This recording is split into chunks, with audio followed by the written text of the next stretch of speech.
Golden thought 80-20 principle sir.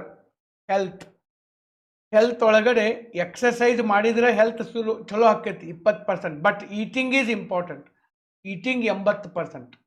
Wealth ಒಳಗಡೆ habits, ದುಡ್ಡು ಗಳಿಸೋದಲ್ಲ, ದುಡ್ಡು ಖರ್ಚು ಮಾಡೋದು ಹ್ಯಾಬಿಟ್ ಭಾಳ ಆತಂದ್ರೆ ಅದು ಹೋಗ್ತೈತೆ. ಸೊ ಅದಕ್ಕೆ ವೆಲ್ತಲ್ಲಿ 80% ಹ್ಯಾಬಿಟ್ಸ್, 20% ಅಷ್ಟ ಮೆಥಮೆಟಿಕ್ಸ್.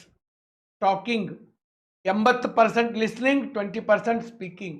Learning 80% understanding, 20% reading. ಭಾಳ ಮಂದಿ ಹಂಗೆ ಓದ್ತಿರ್ತಾರ, ಅರ್ಥ ಮಾಡ್ಕೊಳ್ಳೋದು ಭಾಳ ಇಂಪಾರ್ಟೆಂಟ್, ಓದೋದು ಭಾಳ ಅಲ್ಲ. ನಾ 10 ತಾಸು ಓದೇನು ಏನು ಮಾಡೋದು, ಏನೂ ತಲೆಯಾಗಿರಂಗಿಲ್ಲ.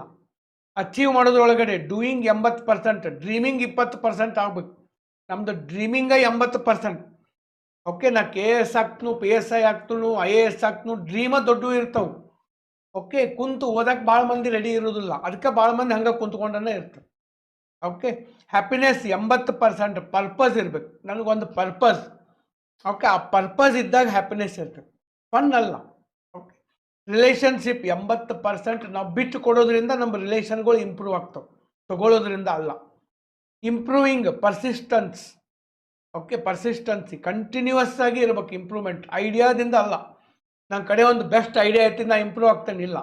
ಪ್ರತಿನಿತ್ಯ ನಾವು ಅದರ ಮೇಲೆ ವರ್ಕ್ ಮಾಡಬೇಕು, ಸತತ ಪರಿಶ್ರಮ ಹಾಕ್ಬೇಕಂದ್ರೆ ಅದು ಇಂಪ್ರೂವ್ ಆಗುವಂಥದ್ದು. ಓಕೆ, ಸೊ ಈ ಗೋಲ್ಡನ್ ಥಾಟ್ ಮೀನಿಂಗ್ ನಿಮಗೆ ಅರ್ಥ ಆಗಿದೆ ಅಂತ ಭಾವಿಸ್ತೀನಿ.